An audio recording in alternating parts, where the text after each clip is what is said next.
day, everyone. My name is Retdem Masigon from BSN 13, and for today, I will be performing abdominal to neurological assessment. But first, we must assess the abdomen. So now, we must first identify the patient and explain the procedure. So, good evening, sir. My name is Retdem Masigon, and I will be your student nurse for today. Can I ask po, sir, if what is your name, your age, and your birth date? My name is Carl Joseph B. Masigon, 18 years old, January 24, 2005. Okay, sir. Thank you.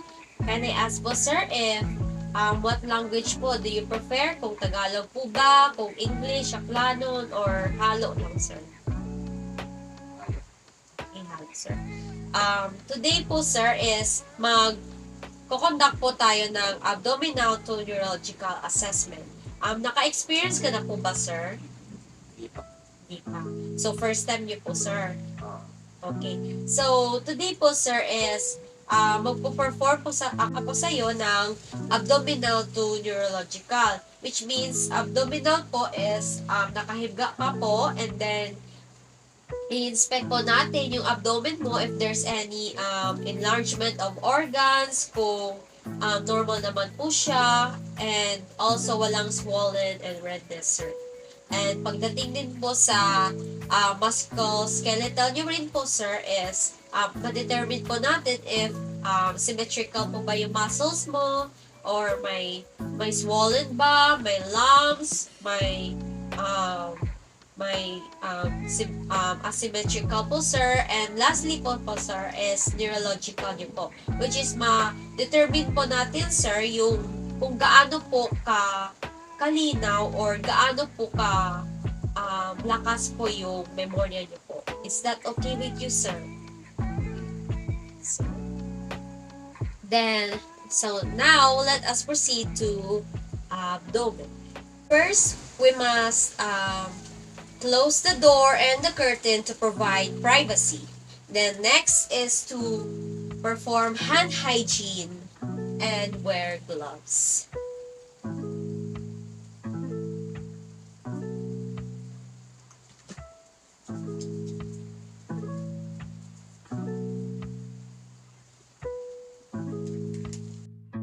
Gets kick.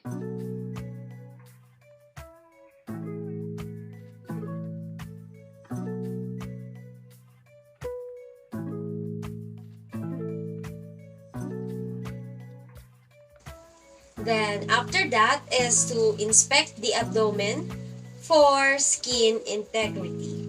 But before that, we must position the client in a spine position.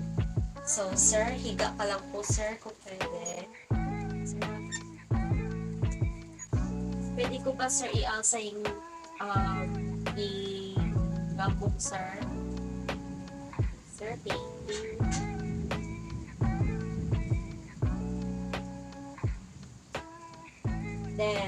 So now, let us proceed to inspect the abdomen for skin integrity. Now, let's check the skin integrity of the patient's abdomen, if there's any signs of redness, swollen, or lesion. Sir, it seems the patient's skin color is pale white and smooth.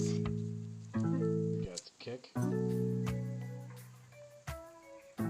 Okay, no signs of dryness. Now, next is to inspect the abdomen for contour and symmetry. Okay. Symmetry naman, no signs of enlargement naman ng organ. Normal naman, sir. Okay. Nga pong malalim, sir. Exhale, sir.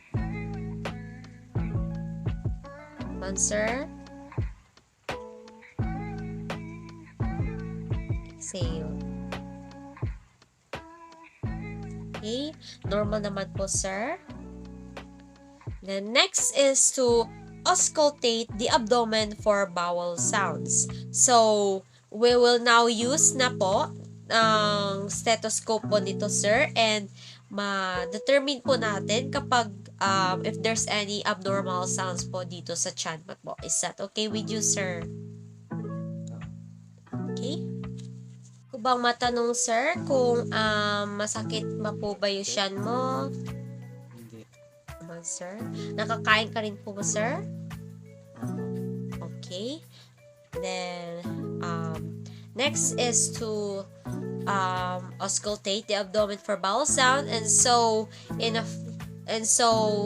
our body has a which is our abdomen has a 4 quadrant. We are now start here at the lower right lower quadrant of the abdomen, and here if there's any abnormal sounds.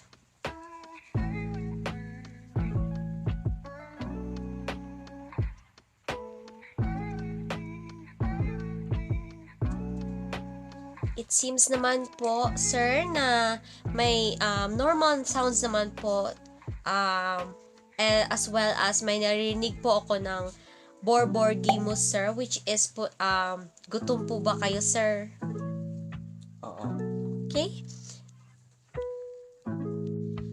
Then, after we determine that the patient has a normal bowel sounds, now let's proceed to palpate the liver. Yes, kick. Put the left hand underneath the back, then right hand palpate the right upper quadrant. So, dito po natin siya ilalagay ng sarap. Then, yung right hand is ilalagay po natin siya dito. Then, after that is to ask the patient to breathe in and out. So, breathe in, sir. Breathe out. Come on, sir. Breathe in. Breathe out.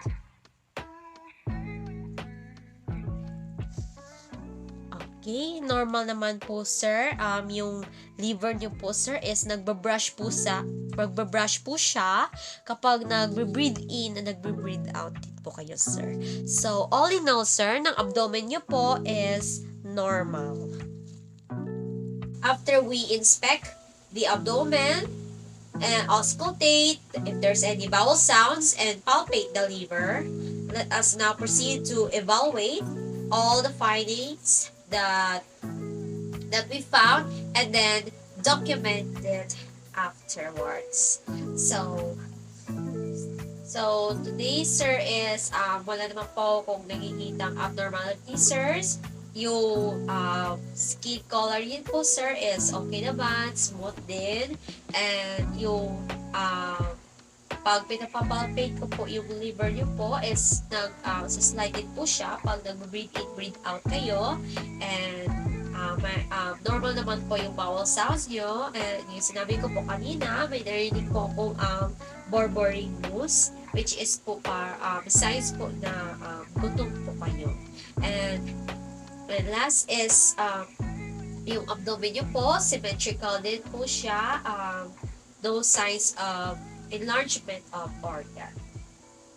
Sir, thank you for the cooperation. And so, we are now proceed po sa musculoskeletal po, sir. So now, let us proceed to assess the musculoskeletal of the patient. So first, we must inspect the muscles for size, if there's any enlargement, swollen, is it symmetric ba, abnormalities and redness. So, inspect po natin.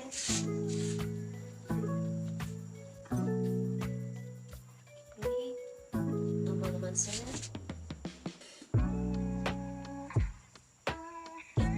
Then, after that is to inspect the joint for swelling. Just like what I did earlier, I already inspect if there's any sign of swelling, but the findings is none, which is normal, no signs of abnormalities or swelling.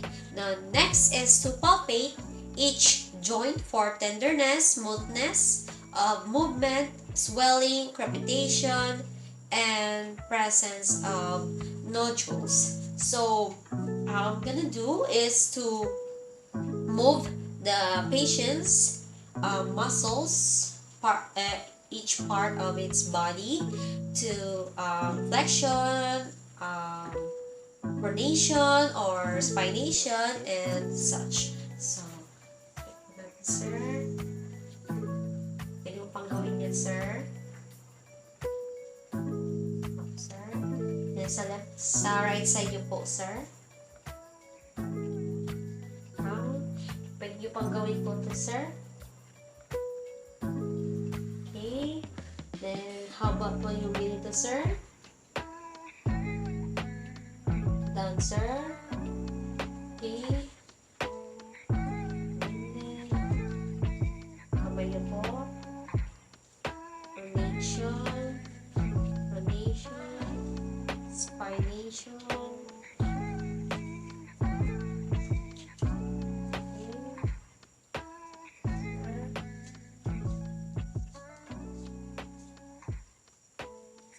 Pwede nyo po bang i-resistor? I-ganyan mo siya, sir.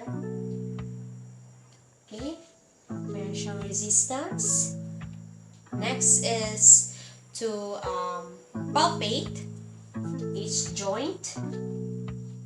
There's any tenderness, smoothness, swelling, or crepitations, which is normal naman. Wala namang nakikita. Kick. Then now let us proceed to the lower part of the patient. Sir, itaas niyo po, sir. Down po, sir. Dito po sa kabila. Okay. Pwede niyo po ba yung i-circular motion niyo po yung paa niyo po, sir?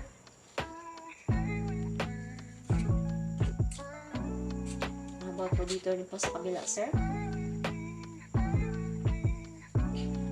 Okay, no signs of abnormalities naman kasama.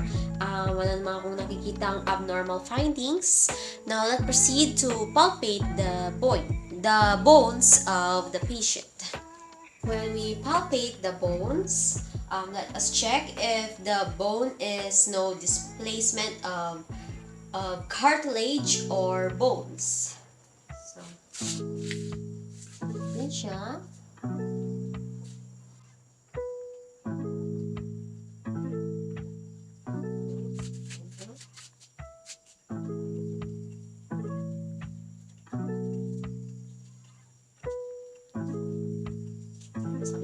Kick.